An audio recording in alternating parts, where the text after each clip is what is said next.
Welcome to Exposing Death Care, a podcast created to shine a light on the hidden, often dark realities within the funeral industry. I'm your host, Em, and each episode we bring you real stories from those who have experienced the best and worst of this hidden world.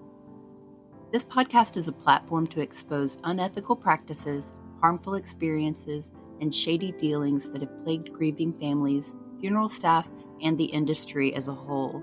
By bringing these stories to light, Exposing Death Care aims to push for transparency, support those affected by trauma, and encourage necessary reforms in the way death care operates. By bringing these stories to light, Exposing Death Care aims to push for transparency, support those affected by trauma, and encourage necessary reforms in the way death care operates. From documentaries to dramatizations, what's fact, what's fiction, and what are they still not telling you? Listener discretion is advised. The stories shared in this podcast at times may be anonymous to protect the individuals involved. Thank you for listening, and we hope that by sharing these stories we can work together to improve the death care industry for everyone involved. And welcome back to another episode of Exposing Death Care, the podcast. It's your host, Melissa, the Modern Mortician. Today we are covering pet funeral scandals and protecting the grieving. My guest today is my friend Lauren. Lauren, tell us what you do and where you doing it. Hi, thanks so much for having me today. Well, I do a number of things. First and foremost, I am a death doula and a grief doula for both humans and animals. I work with clients at end of life that are both human and pets. I work in a funeral home doing curation and death doula work, and I also am an artist that does creative grief workshops. And you've also worked in the pet realm of funerals? Oh, yes, yes. It is part of what I do as a death doula. I provide services both for humans and for pets. And what that means from the pet aspect is that I'm in home end of life for pets or on euthanasia appointment days and provide services, ceremony, ritual for the pet and the family and loved ones after passing. And thankfully that is becoming a more known option for those that are facing pet loss. So very cool, very cool, very cool. Thanks for being here with me today, Lauren. My pleasure. Yeah. So today's episode focus, we're going to talk about the erosion of trust in pet funeral homes, some scandals that have made headlines in the year 2025, and talk about how families can protect themselves and what accountability should look like.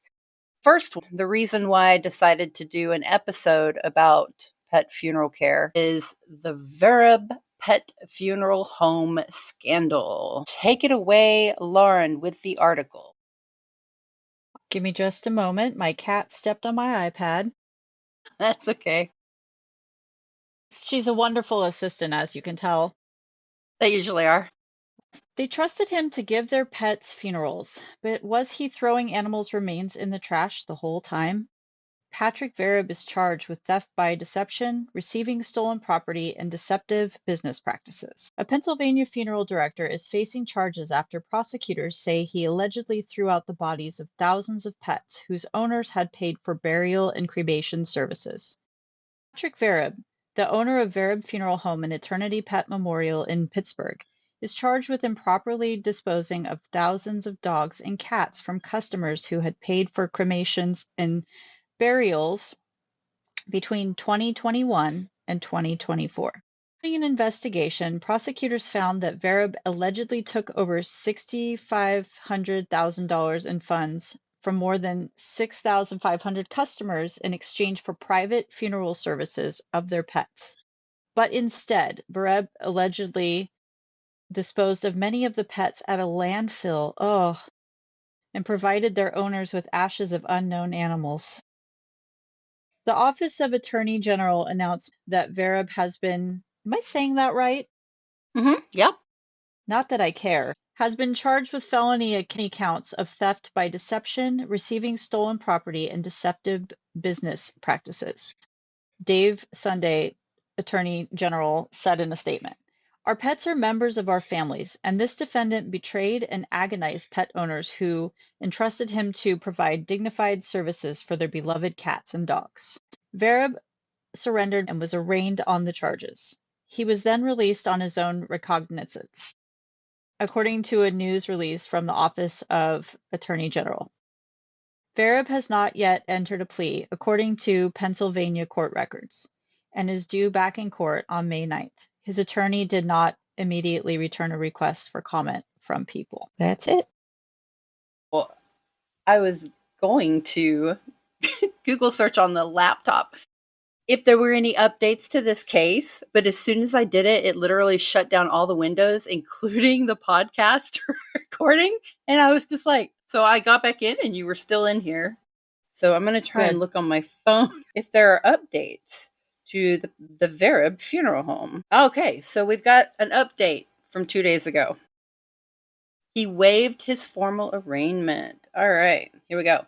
2 days ago, pet owners and victims took to downtown Pittsburgh Wednesday afternoon to rally against Pet Funeral Home director Patrick Vareb, despite his formal arraignment being waived.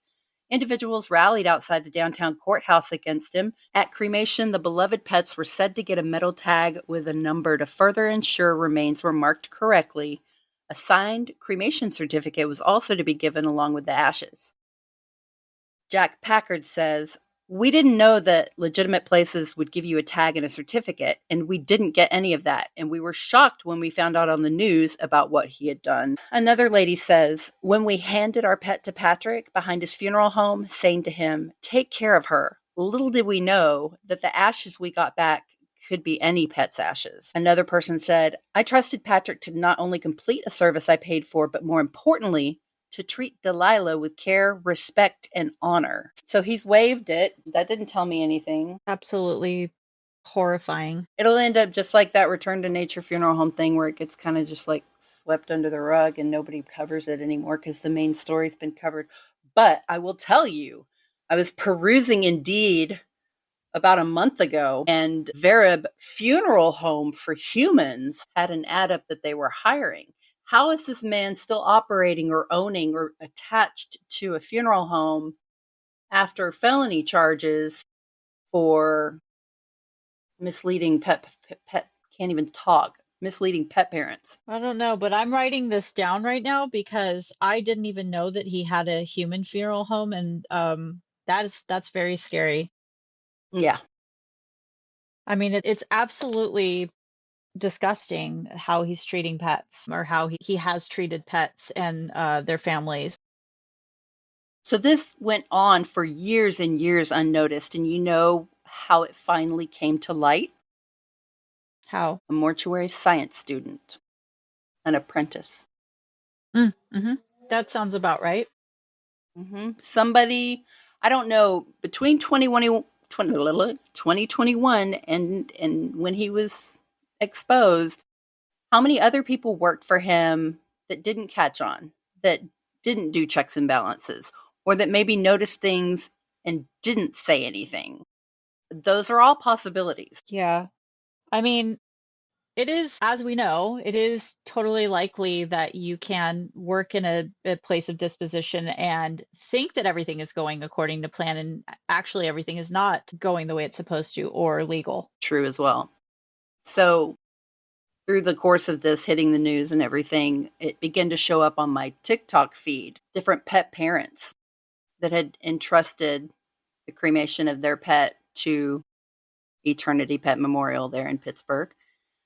Talking about, at first, they didn't know if their pet was a part of this scandal, and then going on later, following up saying, yes, they got a letter from the Attorney General or whoever was doing the investigation that, yes, their pet was a part of this, or no, they actually got their pet back.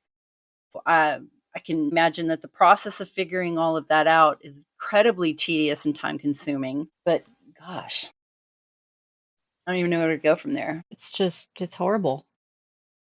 I mean, it's important to talk about it because I know that as a person who has also worked in a pet crematory, one of the first things that pet parents are worried about when they bring their pet in is, how will you know? How will I know that this is my pet when I get my pet back?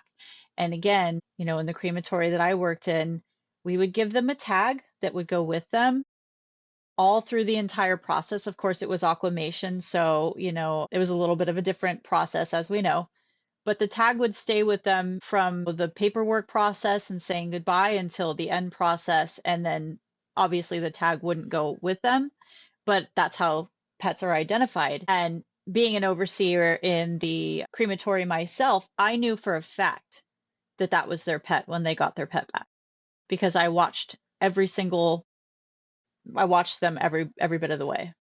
So, I could give them my word that I know that they're going to get their correct pet back and that I would oversee the process from start to finish. And they did. And, there's places like this that say that and then they don't, follow through with the process. And this is how those fears start circulating among the public and pet owners.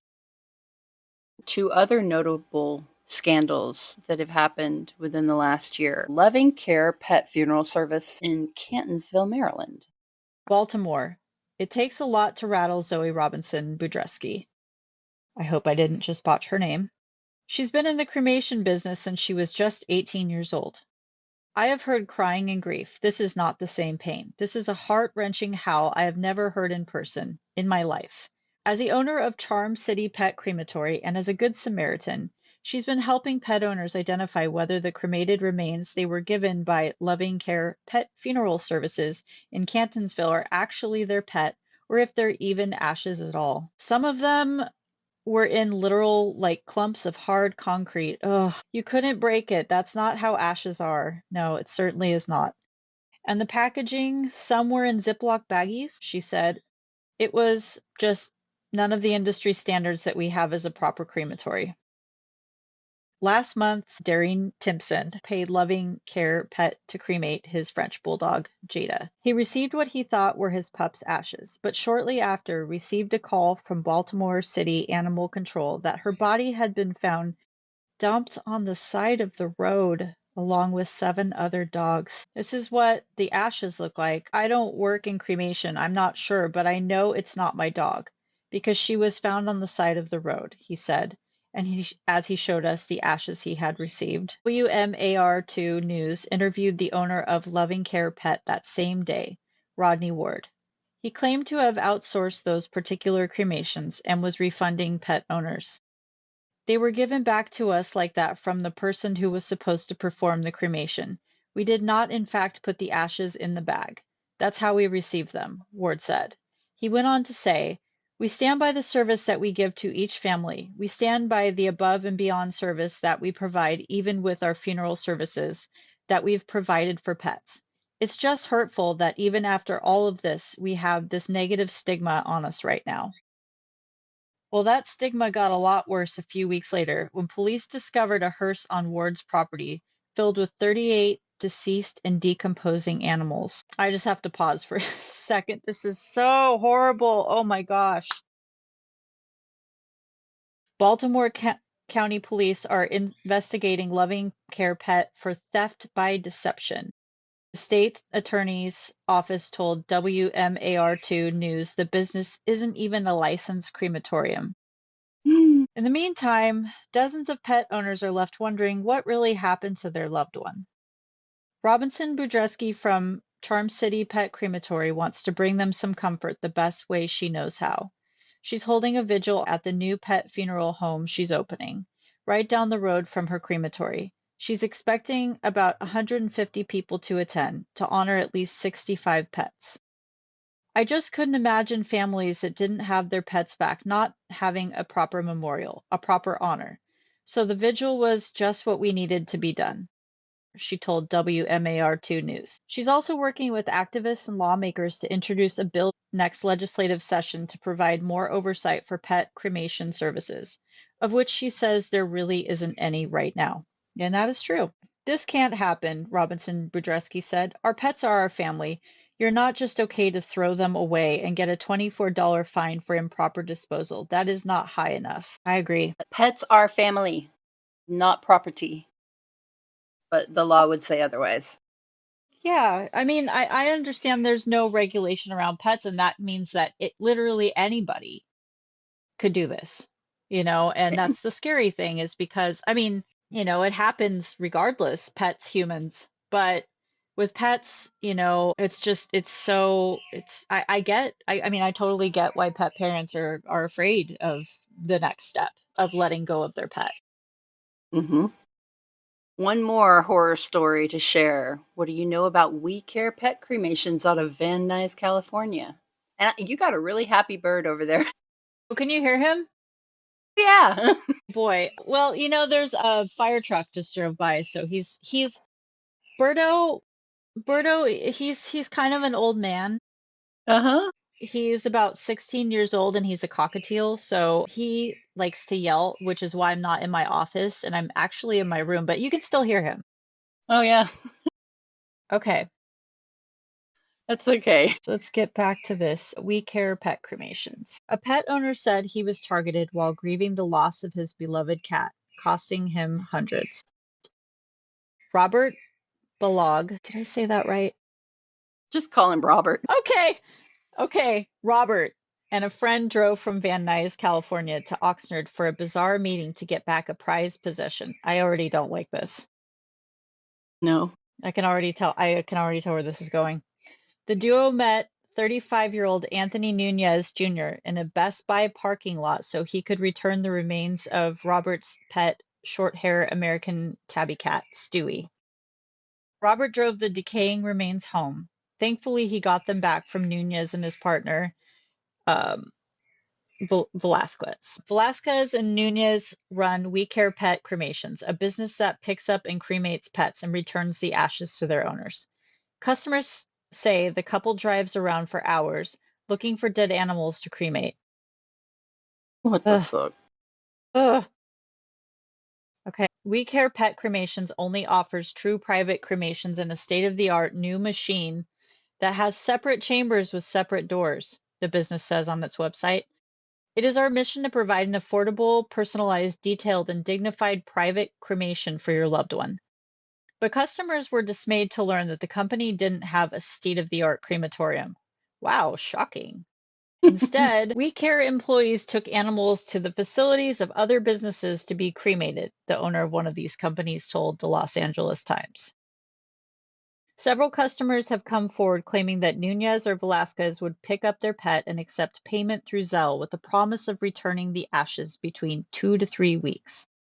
However, as time passed, the couple would stop replying to the customers and allegedly would keep the money. I feel like I got scammed on the worst day of my life, Robert told the Los Angeles Times.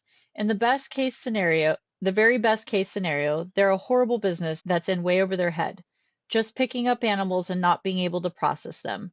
Worst case scenario, they're scammers.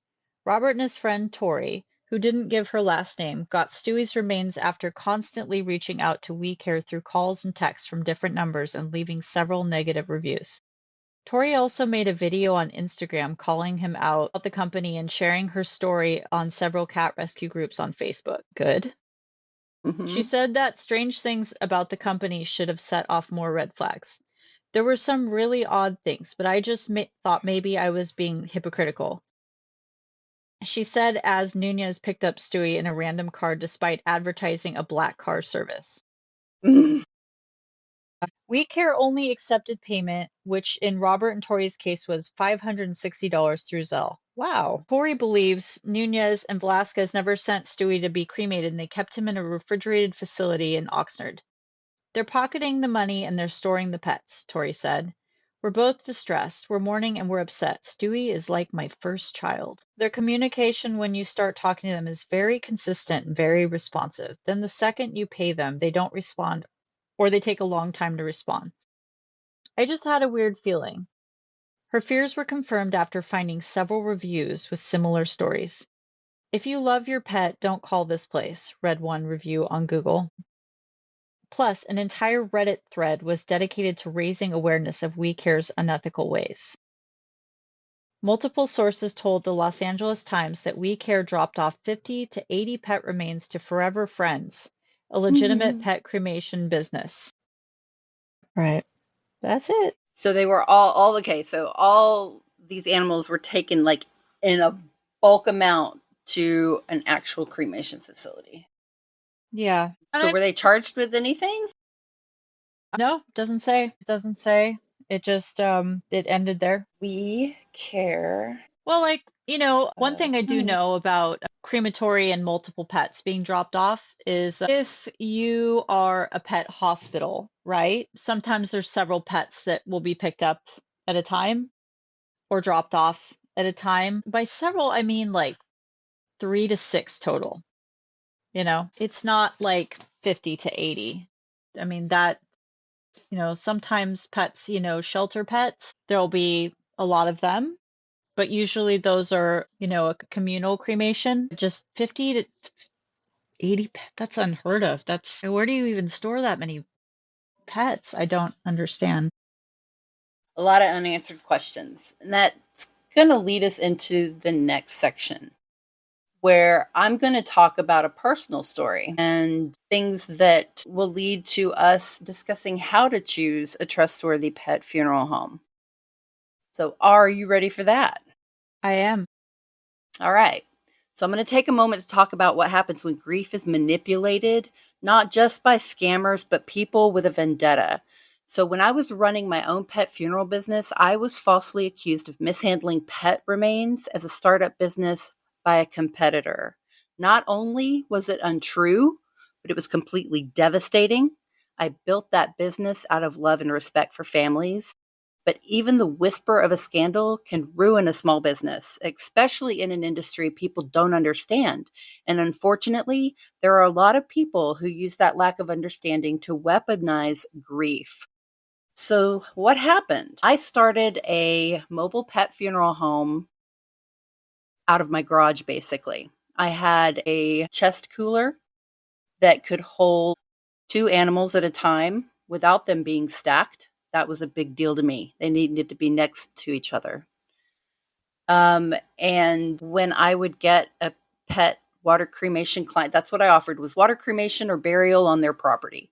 And if I got a water cremation client, then I would pick up the pet from the vet or the home, and they would stay in refrigeration until I had 2 pets to make the trip 2.5 hours away to my water cremation provider in Vancouver, Washington. Had a great relationship with them. Anyway, so that was the process. And the thing with starting a business, I'll tell you, do not start with your bootstraps. That's not advisable anymore. Today's day and age, things change too quickly. And you need to have a solid foundation in place. So, number one, I was renting.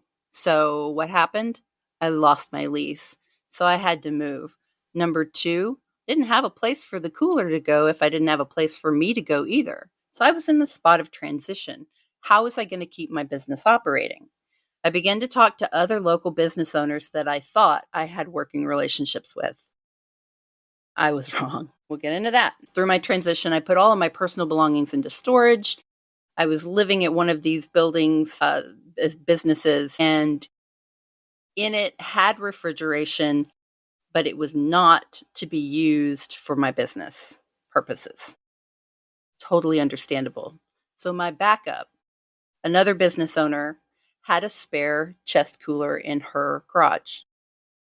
So I spent one Saturday afternoon cleaning her house and her garage, because this was I'm not looking back, I'm not proud of the people that I was interacting with, but I was in a situation of desperation, and also these individuals were coming to me as helpers, and I've learned who to trust. I've learned not to be so trusting. Let's put it that way. So they had a chest Yeah. cooler I was going to use. I cleaned the chest cooler up. It was ready in case I had a client. A weekend comes along and a client passes away. I pick them up at the vet's, and the initial idea was to take them directly to the crematory. But since I also now worked for this other facility, they wouldn't allow me the time off. So I had my first client to go into this person's garage cooler. So I take the pet, it's tagged, it's got an actual human toe tag on it. It was wrapped in a personal blanket, a blanket from the vet, and a transportation blanket that I lined the inside of my vehicle with. By the way, my vehicle had branding on it. So I wasn't just promising, black car service and showing up in a Honda Fit. I had my Honda Fit with the branding on it, the name of the business and everything. So laid the dog in the back of the car, covered him up, took them to the location where I would be storing them in refrigeration until I could go to the crematory. This 90-pound dog, I was able to haul it up with the blankets over my shoulders and lean back and lay it in the chest cooler. I covered it, closed the chest cooler, closed the garage, and left. The very next day, while I was still at the business that I was not able to leave, I had another pet death. This pet parent wanted to bring me the pet where I was. Since I was not able to leave, I started doing some logistics. Did I have somebody that would be able to take this pet to the cooler that I had arrangements with, or could they take it to the crematory? I ended up reaching out to the pet crematory, and lo and behold, they had a driver that was going to be in my area that afternoon.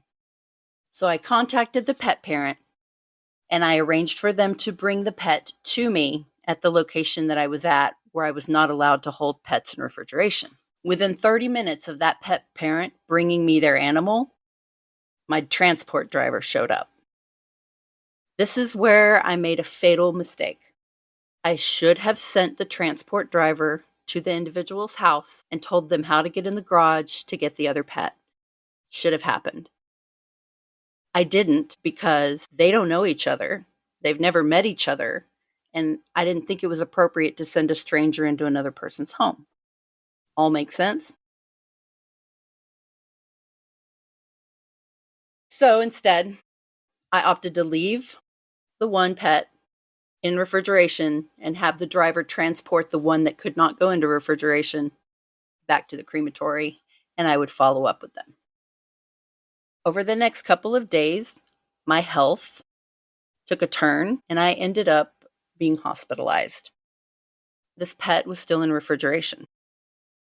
I immediately arranged for somebody to pick the pet up and transport it to cremation, and now the individual who had it in their garage was refusing to release it. The situation was then weaponized against me, put on Facebook as animal abandonment. I can't tell you all the things that came of it. It's all printed in a little notebook for me to review again one day. But that was it. That was it for me. The fact that these individuals that conspired against me reached out to the pet parent, and told them their animal was abandoned in a garage cooler. Can you imagine getting that phone call? I mean, yeah, I could imagine getting that phone call, and that would be so distressing to the pet parent. Yes, but that's not what happened. I mean, you had handled everything the way that you with care, that you went through all the proper steps, you handled them with respect, and that's awful. I'm sorry that happened. The animal was later released to a local vet without any of the blankets or the toe tag attached to it, or the flower that I picked from the side of the house before I laid the final touches in the cooler. None of that was there. Why would somebody do that? Why would somebody give a pet back like that and strip it away of all its things? They were trying to make it look as if I had abandoned it there without anything. They were trying to make it look as bad as possible. Yeah, that's what it sounds like. Yeah. And it's like they read, what is it, the 48 Laws of Power, and they all came after me. It's such a hard place to be in because, I know you're such a trusting person, and to have your trust broken like that and to be, demonized like that is just unbelievable. I'm really sorry that you went through that. The biggest heartbreaking factor of all of this for me is that they involved the feelings, the emotions of the pet parents in something that they knew was not factual, that they knew was not the way that they presented it, in an attempt to discredit me. So that was it. That is the thing that I think you would be the most worried about, is how is this going to affect the pet parents in their time of grief? And it wasn't, like, not even thinking about how will this affect me, but thinking about the pet parents is, it shows that you care.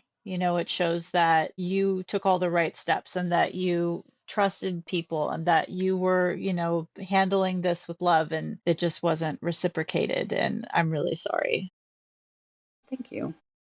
But it taught me a big, big lesson. I don't have to rely on anyone else. That's the biggest takeaway for me. Yeah. And I mean, it does make you feel more secure when you have those partnerships. As a death doula for pets, I partner with a euthanasia doctor, an in-home euthanasia doctor, and with a crematory, an aquamation facility. And for me, it just knowing those are there and being able to directly, have that taken care of. Either they can directly take the pet, the doctors can from the appointment, or we can directly drive them to the crematory. And that I know for me has made me feel like, okay, I have some security here. Yeah. Well, so now seeing some of these back end things from my perspective, let's kind of discuss how pet parents can choose a trustworthy pet funeral home in general. So we've already gone over the fact that there is no licensing or oversight Yeah, in most cases. Um, so documentation that can be asked for if they have a retort or an aquamation machine, they should definitely have documentation from the city that gives them permits to operate those machines. definitely. I mean, that's a given. I know that not every city, not every vet communicates, has the pet parent communicate with the crematory. The first time I had a pet, the first time I lost a pet here in New York City, my pet was euthanized at my vet, and then that was that. We'll let you know when he comes back. And I didn't know where the crematory was or who they were, anything like that. So I feel like that's common, but Well, I will point out vets have usually done their due diligence to partner with a crematory. oh yeah, Veterinarians aren't going to be using We Care no, cremations, that no, no, third absolutely partying not. everything out.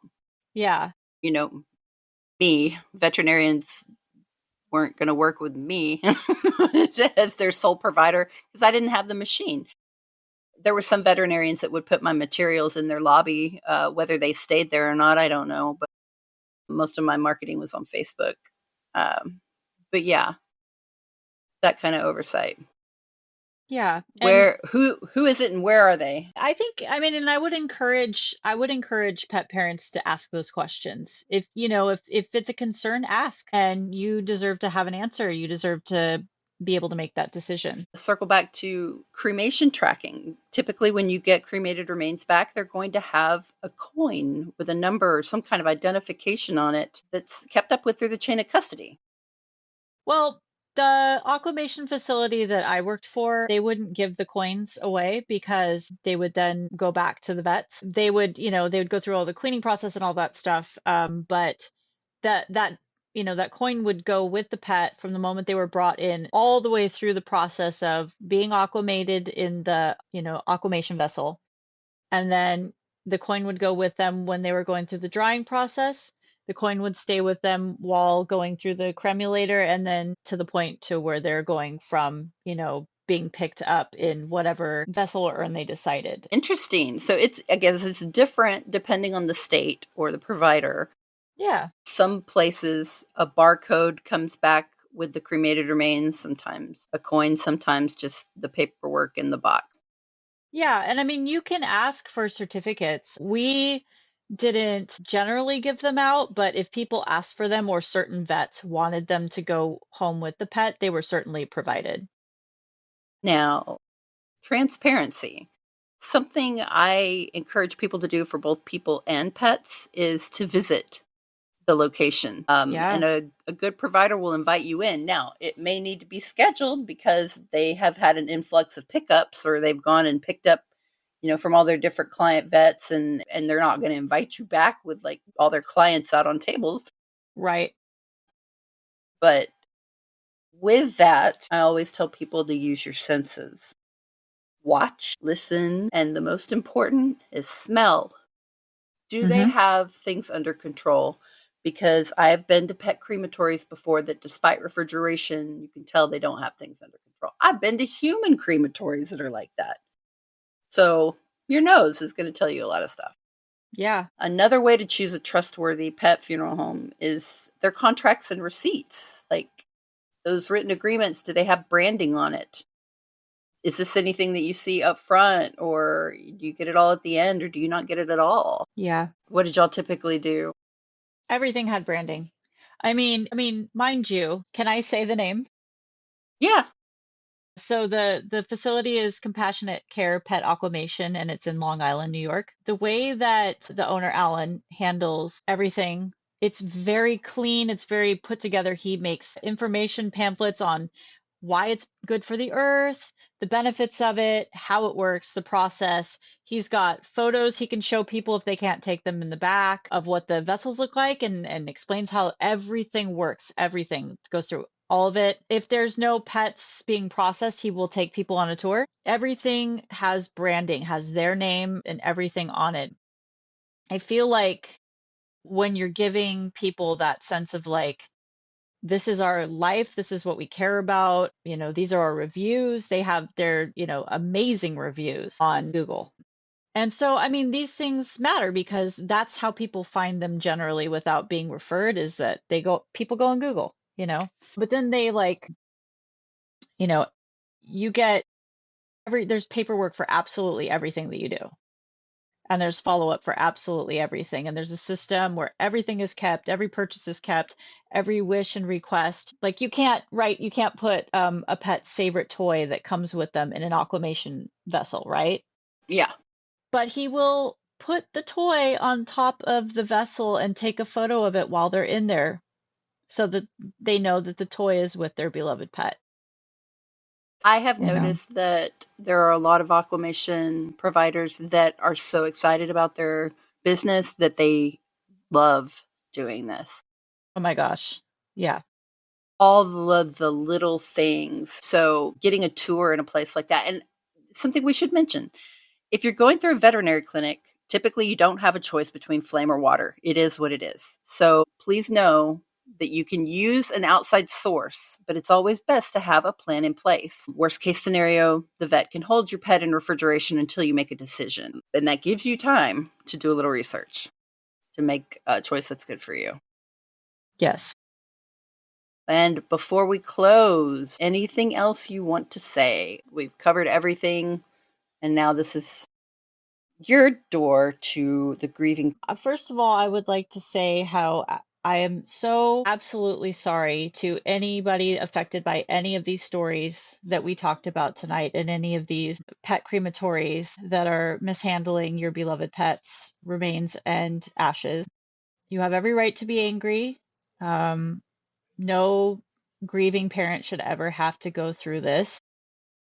And I'm absolutely mortified. And I just wanted to send some love out into the atmosphere for all of you that are affected by this.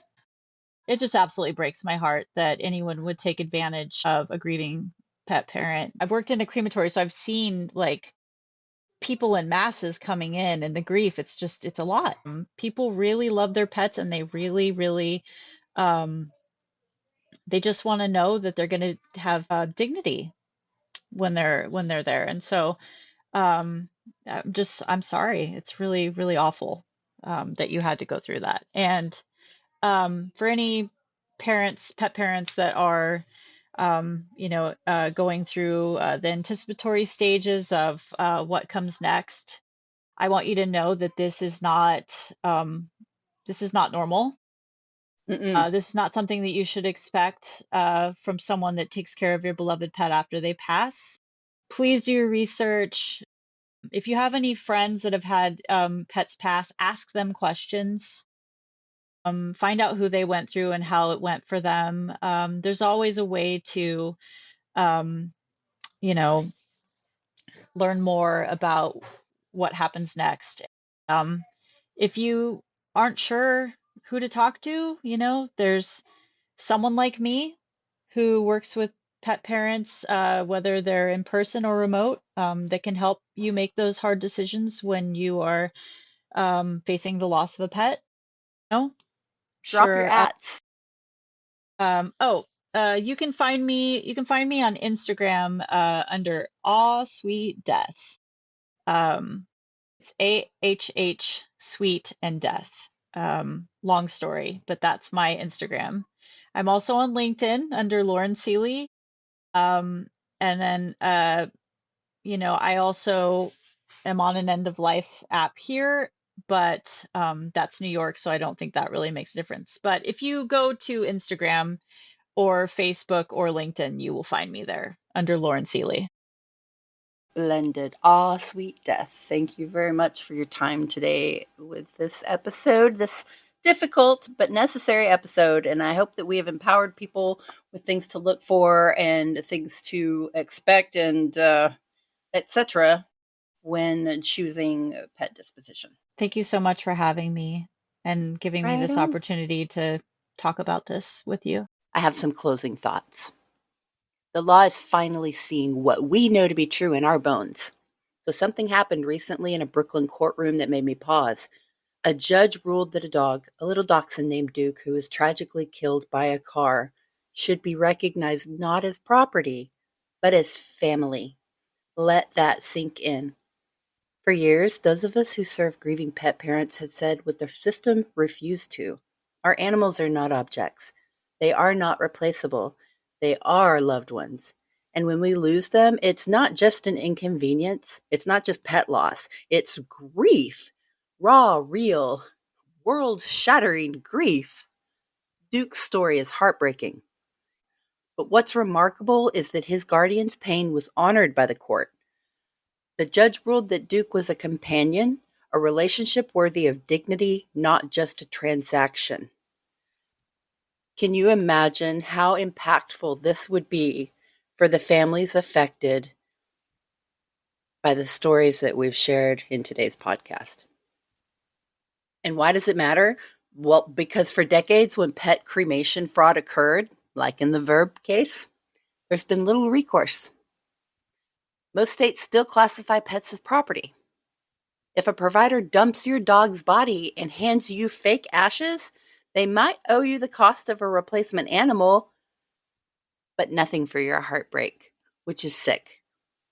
This ruling cracks that door open. It gives weight to what we've all known. When we say goodbye to our pets, we are losing someone we love. Oftentimes, someone more important than the humans around us. I hope this is the first of many steps towards legal acknowledgement of what pet loss really means. Because when someone mishandles your dog's body, they're not just messing with your property. They're violating your trust, your grief, and the sacredness of your relationship. Rest in peace to all the pets that have been affected by anybody that didn't have best intentions at heart. And to every single grieving pet parent out there, you're not overreacting. Your pain is valid. Your love is real. And you deserve better. Kermit agrees. Thank you for listening to this episode of Exposing Death Care, the podcast. I truly appreciate your support and the courage of those who have contributed to or shared their stories with us. If you or someone you know has something to share, we encourage you to reach out. You can remain anonymous, and your story could prevent future harm. You can leave comments, ask questions, or provide feedback by connecting with us on social media at Exposing Death Care on TikTok and Instagram, The Modern Mortician on YouTube, and all streaming platforms. Like, follow, and share. Podcast music titled Exit Strategy by Enlia.